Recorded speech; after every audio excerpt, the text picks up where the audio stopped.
Hello, everyone, and welcome to our parish reflection on the Sunday Gospel, 18th Sunday of the year, and a very wonderful passage from St. John on Jesus and the bread of life.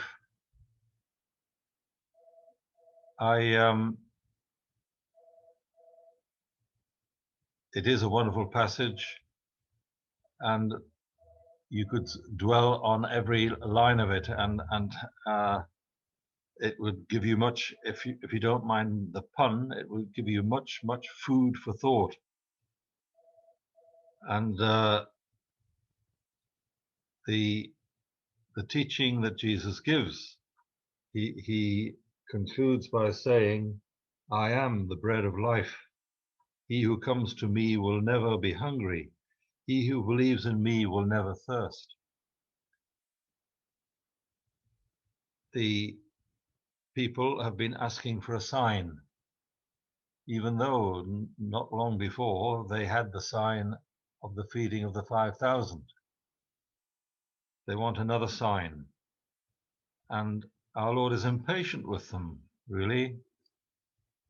And he says to them, you don't really understand what I am about. Ultimately, he's saying to them, you don't really understand who I am. But he says that they have received the bread from the multiplication of loaves and fishes, as we heard last Sunday, but have they really understood the meaning of that miracle, that he is the one who feeds them, and that if they really want to have life, then they have to come to him?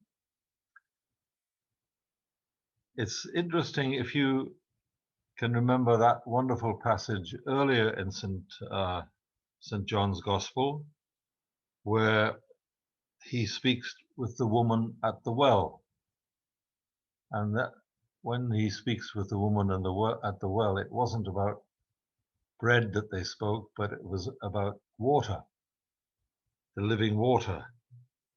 And you have the same kind of setup in the gospel. You have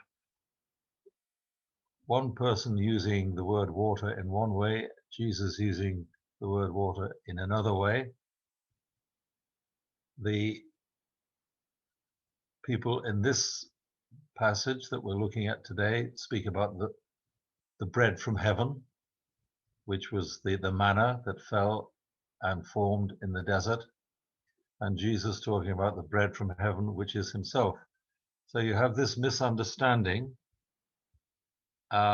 which is typical in St. John's Gospel, and it's a way of getting at the truth, showing in a way what's not the truth, and saying, well, now I'll show you what is the truth. And the message that we get loud and clear from St. John chapter 6 is that Jesus himself is the bread of life, and we have to come to him to be fed and for our souls to be nourished, for our lives to be nourished. And that's the fundamental meaning. And why do we come to him? Jesus says, you don't come to me he's not saying that in any kind of self-regarding or boastful way. He says, you come to me because on me has the Father set his seal. That is to say, I am the Father's gift to you. I am the Father's message to you. So in a way, Jesus is saying, don't believe in me. He's saying, believe in the Father. But he also says, the Father and I are one. So it's really that we as Christian people are people for whom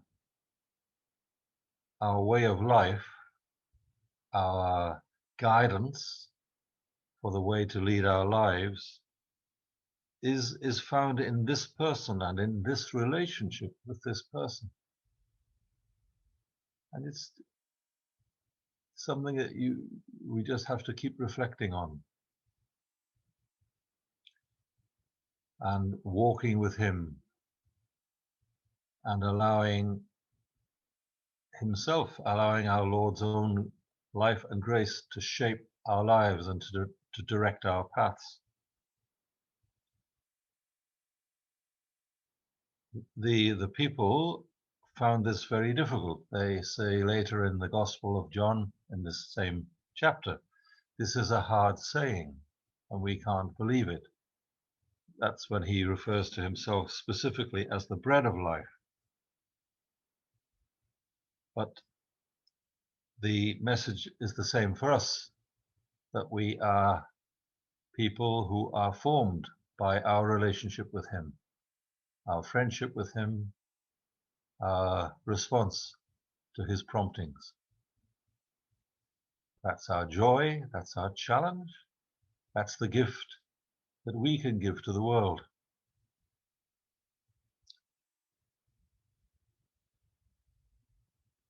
We can think of it this way, that Jesus is the Father's gift to the world. The Eucharist is the gift of Jesus that Jesus himself gives to us, and we in turn are to become a gift to the world for the world's improvement, for the world's salvation, for the world's joy and blessing. So we're all connected. I leave you with that rather challenging but wonderful reflection of who Jesus is and what his message is for us. Okay, bye for now.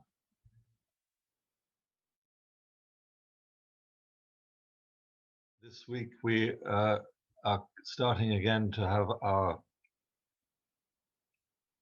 Christian meditation sessions. It'll be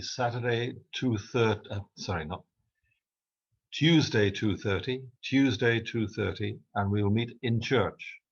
We've normally met in the upper room, but for different reasons, we will meet in church at 2:30. The session lasts maximum of 40 minutes. Generally speaking, a few minutes, less than that. Anyway, if you've not had the experience of Christian meditation in a group, it's silent meditation, I have to warn you, then perhaps this might be a good time to start.